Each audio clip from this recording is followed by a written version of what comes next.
Ini bukan soal konkret, ini soal bela rakyat, bos. Kalau memang ada kekurangan, silakan Pak Bahlil buka impor. Silakan Pak Bahlil buka izin pabrik baru. Tapi kalau benar oversupply 50 juta ton, pemerintah juga harus berani cabut tuh izin.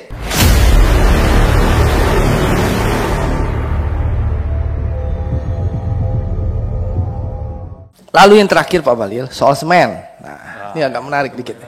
Pak Bahlil dalam rapat 30 Agustus tahun... Pimpinan, mohon maaf pimpinan. Nggak apa-apa. OSS kok kenapa muncul semen lagi ya pimpinan? Nggak apa-apa. Ini kan hak konstitusi saya bicara. Pak Bahlil harus tahu, anggota DPR RI ini dipilih oleh rakyat, bukan ditunjuk oleh presiden. Beda ini. Nah, Pak Bahlil duduk di sana mewakili presiden. Nah, sebagai pembantu presiden rapat dengan kami. Nah, itu perlu Pak Bahlil ketahui konstitusi itu. Nah, itu bedanya. Nah. Ya dong, kan harus kita jelaskan Pak Bahlil. Jadi Pak Bahlil yang saya hormati, ini bukan soal konkret, ini soal bela rakyat, bos. Nah, Pak Bahlil yang saya hormati, nah, sebentar, Pak Bahlil dengar dulu saya bicara. Kita bicara adu data. Pak Bahlil dalam rapat 30 Agustus di ruang ini pas persis duduk tempat Pak Erick Thohir ini menyampaikan, saya akan lakukan audit, ya. Kalau datanya salah, saya akan buka izin impor, saya akan buka izin pabrik baru. Dalam rapat 30 Agustus 2020. Itu tercatat Pak Bahlil. Ya. Dalam rapat resmi ini, rapat kerja Komisi 6 DPR RI dengan Menteri Investasi, yang dihadiri oleh juga Menteri BUMN, saya menantang Pak Bahlil, lakukan audit investigasi. Saya meyakini apa yang saya bicarakan. Karena data yang saya miliki Pak Bahlil adalah data dari Asosiasi Semen Indonesia. Di mana data ini setiap bulan dikerjasamakan atau dikoordinasikan bersama Kemenperin sehingga menjadi data nasional pemerintah dan Asosiasi Semen Indonesia. Dan data yang saya dapatkan juga dari Semen Indonesia Group. Nah, dalam data yang saya dapatkan Pak Bahlil, kita bicara soal Kalimantan Pak Bahlil. Ya, saya ingin sampaikan. Kalimantan yang akan dibangun pabrik 12 juta ton itu di Kalimantan Timur. Pak Bahlil harus ketahui, Kalimantan itu konsumsi semennya hanya 4 juta ton setahun. Saat ini Pak Bahlil, Kalimantan itu sudah punya kapasitas produksi itu 10 juta ton. Dari mana 10 juta ton itu? Saya ingin sampaikan, di Kalimantan itu 10,3 pas ya. Di Kalimantan itu ada pabrik semen, ya, punyanya Indosemen dan juga Konch, itu memproduksi semen. Tapi juga ada semen mill atau penggilingan semen, dan juga ada packing plant semen. Ada punyanya Tonasa, punyanya Bosowa, ya, dan lain-lain. Jadi Pak Bahlil ada 10,3 juta ton, ya. Sekarang oversupply berarti 6 juta ton. Pak Bahlil produksi pabrik semen baru di Kalimantan 12 juta ton.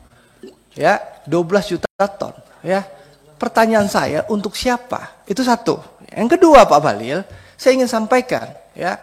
Sekarang itu kapasitas produksi semen se-Indonesia itu antara 116 juta ton sampai 120 juta ton, ya. Lalu konsumsi kita baik dalam negeri dan ekspor itu hanya 70 juta ton.